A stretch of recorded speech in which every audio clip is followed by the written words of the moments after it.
Hi hello friends, എല്ലാ കൂട്ടുകാർക്കും പുതിയൊരു റിവ്യൂയിലേക്ക് സ്വാഗതം. അപ്പം ഞാനിനി പറയാൻ പോകുന്നത് വരാൻ പോകുന്നൊരു ഭാഗമാണ്. അതിനു മുമ്പ് ഇന്നത്തെ എപ്പിസോഡ് ജസ്റ്റ് ഒന്ന് ഫാസ്റ്റ് ആയിട്ട് പറഞ്ഞു പോകാം കേട്ടോ. അങ്ങനെ സൂര്യ ഭയങ്കര നിർബന്ധപൂർവ്വം ഹോസ്പിറ്റലിൽ ഡോക്ടറോട് പറയണ്ടേ, എനിക്ക് എങ്ങനെയൊക്കെ ഡിസ്ചാർജ് ആണ്, വീട്ടിലേക്ക് പോകണമെന്ന് പറയാം. ഡോക്ടർ പറയണ്ടേ, നിങ്ങൾക്ക് ഇപ്പോൾ വീട്ടിലേക്ക് പോകാൻ പറ്റാത്ത അവസ്ഥയാണ്, വേറെ നിങ്ങൾ ഹോസ്പിറ്റലിലേക്കാണ് നോക്കുന്നുണ്ടെങ്കിൽ ഞാൻ വേണമെങ്കിൽ റെഫർ ചെയ്ത് തരാം, പക്ഷെ വീട്ടിലേക്ക് പോകാൻ പറ്റില്ല, കാരണം ബോഡി ഇപ്പോൾ മരുന്നുകളോട് പ്രതികരിച്ച് വരുന്നേ ഉള്ളൂ. ആ സമയത്ത് ഇങ്ങനെ പോയി കഴിഞ്ഞാൽ ചിലപ്പോൾ വലിയൊരു ആപത്തിനിട വരുത്തുമെന്ന് പറയുമ്പോൾ ഞാൻ പറഞ്ഞത് ഡോക്ടർ അനുസരിച്ചാൽ മതി, എനിക്ക് എത്രയും പെട്ടെന്ന് ഇവിടുന്ന് പോകണമെന്ന് പറയാണ്. ഡോക്ടർക്ക് ദേഷ്യം വരുന്നുണ്ട്. ശേഷം ഡോക്ടർ ഈ കാര്യങ്ങൾ അഭിയെടുത്തും ജാനകിയെടുത്തും പറയുന്നുണ്ട്, ഇങ്ങനെ എത്രയും പെട്ടെന്ന് പോകണമെന്നാണ് പറയുന്നത്, ഞാൻ എന്ത് ചെയ്യണമെന്ന് എനിക്ക് അറിയില്ല എന്ന് പറയുമ്പോൾ അഭി പറയണ്ട, അത് അച്ഛനെ ഒരേ കിടപ്പ് ഇങ്ങനെ കിടക്കുകയല്ലേ ഡോക്ടർ, അതുകൊണ്ടായിരിക്കും അങ്ങനെ പറയുന്നതെന്ന് പറയുമ്പോൾ അതെ, ആദ്യം ഞാൻ അങ്ങനെയാണ് വിചാരിച്ചത്, പക്ഷെ അങ്ങനെയല്ല, അദ്ദേഹം ഭയങ്കര സീരിയസ് ആയിട്ടാണ് പറയണത്, ഇവിടെ നിന്ന് എങ്ങനെയെങ്കിലും പോകണമെന്ന് തന്നെയാണ് പറയണതെന്ന് പറയുമ്പോഴേക്കും നമ്മുടെ ആ ബീടുത്ത് പറയുന്നുണ്ട്, നിങ്ങൾക്ക് വേണമെങ്കിൽ കൊണ്ടുപോകണമെങ്കിൽ കൊണ്ടുപോകാം, നിങ്ങളുടെ ഓൺ റിസ്കിൽ എഴുതി തന്നിട്ട് വേണം കൊണ്ടുപോകാൻ എന്ന് പറഞ്ഞിട്ട് ഡോക്ടർ അവിടെ നിന്ന് പോവാണ്. എന്ത് ചെയ്യണമെന്ന് അഭിക്കും ജാനകിക്കും അറിയില്ല കേട്ടോ. അങ്ങനെ അവർ ആകെ എന്ത് ചെയ്യണമെന്ന് അറിയാത്ത അവസ്ഥയാണ്. ആ സമയത്ത് രാഘവനെയാണെന്നുണ്ടെങ്കിൽ എങ്ങനെയെങ്കിലൊക്കെ അകത്ത് കേട്ട് ലച്ചുവിനെ തട്ടിക്കൊണ്ടാൻ വേണ്ടിയുള്ള പ്ലാൻ ഒരുക്കുവാണ് തമ്പിയും അപർണയും കൂടിയിട്ട്. അപ്പൊ അപർണയുടെ അടുത്ത് തമ്പി പറയുന്നുണ്ട്, രാത്രിയാകുമ്പോൾ അവർ വരും, അപ്പൊ പുറകിലെ വാതിൽ തുറന്നിടണമെന്ന് പറയാണ്. അങ്ങനെ തമ്പി രാഘവൻ വിളിച്ച് പറയേണ്ടത്, ഇന്ന് രാത്രി 11 മണിക്ക് നീ പോയിക്കോ, അതുകൊണ്ട് ഒരു ഒച്ചപ്പാടും ബഹളവും ഇല്ലാണ്ട് വേണം അവളെ കൊണ്ടുപോകാനായിട്ട്, എൻ്റെ മോളിൽ കുടുങ്ങാൻ പാടില്ല, എൻ്റെ മോളാണ് ഇതിൽ പിന്നിലെന്നുള്ള കാര്യം അറിയാണെന്ന് ആരും അറിയാണെന്ന് പാടില്ലെന്ന് പറയാണ്. ശരിയെന്ന് ഇവർ പറയുന്നുണ്ട്. അങ്ങനെ രാത്രി ആകുമ്പോഴേക്കും അപർണ പുറകിലെ വാതില് തുറന്നു വെക്കുക കേട്ടോ. അങ്ങനെ രാഘവനും വിനായകനൊക്കെ കൂടിയിട്ട് അങ്ങോട്ടേക്ക് വരുന്നുണ്ട്. വിനായകനാണെന്നുണ്ടെങ്കിൽ എങ്ങനെയെങ്കിലൊക്കെ ലച്ചുവിനെ കൊണ്ടുപോകാൻ വേണ്ടിയുള്ള കാര്യങ്ങളാണ് ചെയ്യണത്. അപ്പൊ ലച്ചുവിനെ ഉറങ്ങിക്കിടക്കായിരിക്കും, നമ്മുടെ പൊന്നിനെ കെട്ടിപ്പിടിച്ച് ഉറങ്ങായിരിക്കും. അങ്ങനെ ലച്ചുവിന്റെ ഇങ്ങനെ മൂക്കും വായൊക്കെ പൊത്തിപ്പിട്ടതിന് ശേഷം അവിടെ നിന്ന് ഇറക്കുവാണ്. സ്റ്റെപ്പ് ഇറങ്ങി പോകുന്നുണ്ട്. ആ സമയത്താണല്ലോ നമ്മുടെ പൊന്നു ഒന്ന് എഴുന്നേക്കണത്. ലച്ചു ചിറ്റേ എന്ന് വിളിച്ചിട്ട് ഇങ്ങനെ എഴുന്നേക്കുന്നുണ്ട്.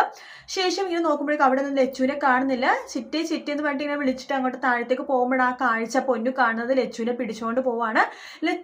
പൊന്നുവിനാണെങ്കിൽ എന്ത് ചെയ്യണമെന്ന് അറിയില്ല. പെട്ടെന്ന് അവിടെ ഒരു ഫ്ലവേഴ്സ് കാണുന്നത് മുകളിൽ നിന്ന് നിലത്തേക്ക് ഇടുക കേട്ടോ. അത് നേരെ പോയി വീഴുന്നത് വിനായകന്റെ തലയിലേക്കാണ്. അയ്യോ എന്ന് പറഞ്ഞിട്ട് അവിടെ കിടക്കുകയാണ്. അപ്പോഴേക്കും ലച്ചുവിനെ വിളിച്ചുകൊണ്ട് വേഗം റൂമിൽ പോയിട്ട് വാതിൽ കുറ്റിടുന്നുണ്ട്.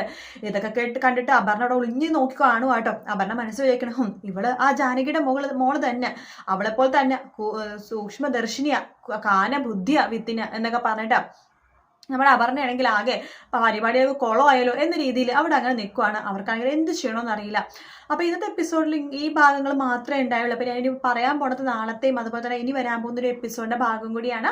അങ്ങനെ നാളത്തെ പ്രൊമോയിൽ കാണിക്കുന്നത് വെച്ചാൽ നമ്മുടെ വക്കീല് വരുന്നുണ്ട്. വക്കീല് പറയുന്നുണ്ട്, സൂര്യനാരായണ ഇപ്പൊ വീട്ടിലേക്ക് കൊണ്ടുപോയി കഴിഞ്ഞാൽ വീട്ടിൽ വെച്ചിട്ട് എന്തെങ്കിലും സംഭവിച്ചാല് അത് അബിയുടെ തലയിലായിരിക്കും എല്ലാവരും ഇടുന്നത്.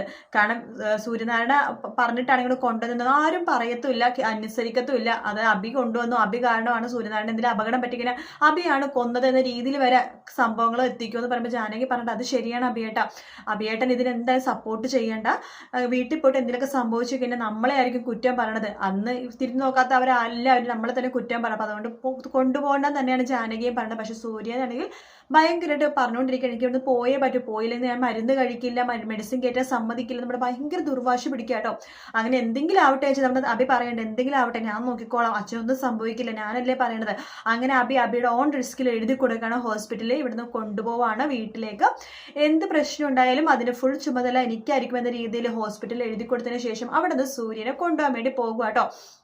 അതേസമയം ലച്ചുവിനാണെങ്കിൽ വളരെ മോശമായിട്ട് സംസാരിക്കുകയാണ് അപർണ. എടി നീ കുറേ നാള് ഇവിടെ ജാനകി അഭി നിന്നെ കൊണ്ടുവരാൻ കുറേ നാൾ മുമ്പ് ഇവിടെ വന്നിട്ട് നിങ്ങൾ അധികം മാസങ്ങളൊന്നും ആയിട്ടില്ല, അതിന് മുമ്പ് നീ റിസോർട്ടിലും ഒക്കെ അല്ലേ നിന്നുകൊണ്ടിരുന്നത്, അവിടെ നീ എത്ര പേരുടെ മുമ്പിൽ കാഴ്ചക്കാരിയായിട്ട് നിന്നിട്ടുണ്ടെടി, എത്ര പേരുടെ നീ കിടന്നു കൊടുത്തിട്ടുണ്ടെന്നൊക്കെ ചോദിക്കുകയാണ്. അതൊക്കെ കേട്ട് ലച്ചു ആകെ ഞെട്ടിപ്പോവാട്ടോ. അപർണ പറയണ്ടേ, എനിക്ക് അറിയാടി നിന്റെ സ്വഭാവമൊക്കെ, നീയൊക്കെ എത്ര തരക്കാരിയാണെന്നൊക്കെ അറിയാം, റിസോർട്ടിൽ നിൽക്കുന്ന പെണ്ണല്ലേ, അവിടെ വരുന്ന ആൾക്കാരൊക്കെ ഏതൊരു തരത്തിലേക്ക് നിന്നെ യൂസ് ചെയ്തതൊക്കെ എനിക്ക് നന്നായിട്ട് അറിയാം എന്ന് പറയുമ്പോഴേക്കും നമ്മുടെ ലച്ചു ആണെങ്കിൽ ആകെ ദേഷ്യം വന്നിട്ട് ഇങ്ങനെ ഇരിക്കട്ടെ. മിക്കവാറും നാളെ അപർണയുടെ മുഖത്തിട്ട് ഒന്ന് പൊട്ടിക്കാനൊക്കെ ചാൻസ് ഉണ്ട്. പിന്നെ കാണിക്കണ നാളത്തെ പ്രൊമോയില് ഒരു സ്ത്രീ ഓട്ടോറിക്ഷ, അതായത് നമ്മുടെ അപർണയും അതുപോലെ തന്നെ അമലും സംസാരിച്ചുകൊണ്ട് സമയത്ത് ഒരു ഓട്ടോ അങ്ങോട്ടേക്ക് വരുന്നുണ്ട്. അപ്പൊ അമലും അതുപോലെ അപർണയെ നോക്കുകയാണ്, ഇത് ആരാണ് എന്ന രീതിയിൽ ഇങ്ങനെ നോക്കുമ്പോഴേക്കും അതിൽ നിന്നൊരു സ്ത്രീ ഇറങ്ങി വരും കേട്ടോ. അവരെ കാണുമ്പോൾ തന്നെ അറിയാം എന്തോ ഒരു നല്ലൊരു സ്ത്രീയാണ്, കാരണം അവർ വരുന്നത് മിക്കവാറും പണിക്കായിരിക്കും, അവിടെ വല്ല പണിക്ക് വരുന്നുണ്ടാവാം. അപ്പൊ ഇത് ചെറുപ്പക്കാരി സ്ത്രീയാണ്, കാണാൻ സുന്ദരിയുള്ള സ്ത്രീ ആയതുകൊണ്ട് തന്നെ അപർണ നിർത്താൻ സമ്മതിക്കില്ല. കാരണം അപർണക്ക് അമലിന് ഇഷ്ടമെന്ന് പറഞ്ഞാൽ പോലും അമലെടുത്ത് ചെറിയൊരു പോസിറ്റീവ്നെസ് നമ്മുടെ അപർണക്ക് ഉണ്ട്, അതുകൊണ്ട് ആ സ്ത്രീനെ നിർത്താൻ സമ്മതിക്കില്ല. പക്ഷെ അമല് പറയും ഈ സ്ത്രീ തന്നെ ഇവിടെ നിന്നാൽ മതി, എന്തായാലും വീട്ടുജോലിക്ക് വരുന്ന സ്ത്രീയാണത്, പക്ഷെ അവരുടെ പിന്നിൽ ആണ് ഇനിയുള്ള സ്റ്റോറി നടക്കാൻ പോണത്, അവരാരാണെന്നും എന്താണെന്നൊക്കെ ഉള്ളത്. മിക്കവാറും അത് എന്തോ ഒരു അപർണേനെയും അല്ലെങ്കിൽ ജാനകിനെ ചുറ്റിപ്പറ്റി എന്തോ അപർണയും ജാനകിനെ കുറിച്ച് എന്തൊക്കെയോ ചുറ്റിപ്പറ്റി രഹസ്യങ്ങളൊക്കെ അറിയാവുന്ന സ്ത്രീയാണെന്നാണ് തോന്നുന്നത്. എന്തായാലും ആ സ്ത്രീ ഇനി മുതൽ നമ്മുടെ ഈ സീരിയലിൽ ഉടനീളം ഉണ്ടാവും കേട്ടോ.